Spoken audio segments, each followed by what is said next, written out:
ईश्वर में विश्वास। एक प्रेरणादायक कहानी बहुत समय पहले की बात है। एक छोटे से गांव में एक बुजुर्ग महिला रहती थी जिसका नाम रमा था। रमा बहुत ही साधारण लेकिन श्रद्धालु महिला थी। उसका जीवन बेहद कठिनाइयों से भरा था। पति का देहांत हो चुका था, कोई संतान नहीं थी और बुढ़ापे में उसे अकेले ही जीवन काटना पड़ रहा था। फिर भी वह हमेशा भगवान पर अटूट विश्वास रखती थी।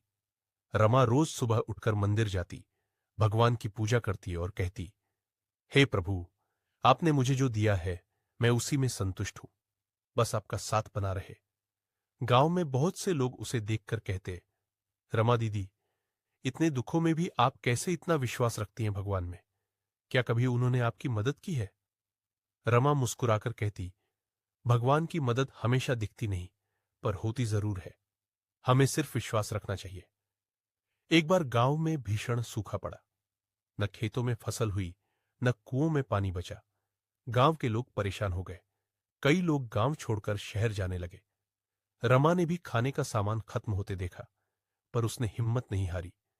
हर दिन वो भगवान से प्रार्थना करती, हे प्रभु, आप ही मेरा सहारा हो। मुझे विश्वास है आप मेरी रक्षा करेंगे। एक दिन जब रमा के घर में खाने को कुछ नहीं बचा था, वो खाली पेट मंदिर गई और वहीं बैठकर भगवान से बात करने लगी। प्रभु, आज पेट भूखा है पर आत्मा तृप्त है आपके नाम से। उसी समय एक व्यापारी उस गांव से गुजर रहा था। उसने रमा को मंदिर में अकेले बैठे देखा। वह रमा के चेहरे की शांति से प्रभावित हुआ। पूछने पर रमा ने उसे अपनी स्थिति बताई, लेकिन शिकायत नहीं की। व्यापारी को बहुत आश्चर्य हुआ कि इतनी विपत्ति में भी रमा भगवान पर विश्वास कर रही थी। व्यापारी ने उसी समय रमा के घर के लिए अनाज, कपड़े और जरूरत की सारी चीजें भिजवा दी।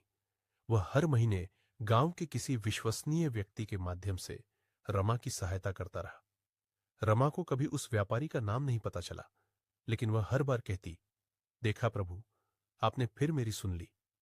समय बीतता गया। गांव में फिर से बारिश हुई। खेतों में हरियाली लौटी। लेकिन गांव वालों के लिए रमा की कहानी एक मिसाल बन गई। लोग कहते, जिसके पास भगवान में विश्वास है वह कभी अकेला नहीं होता। नैतिक शिक्षा। ईश्वर में सच्चा विश्वास कठिन समय में भी संबल देता है। समस्याएं चाहे कितनी भी बड़ी क्यों न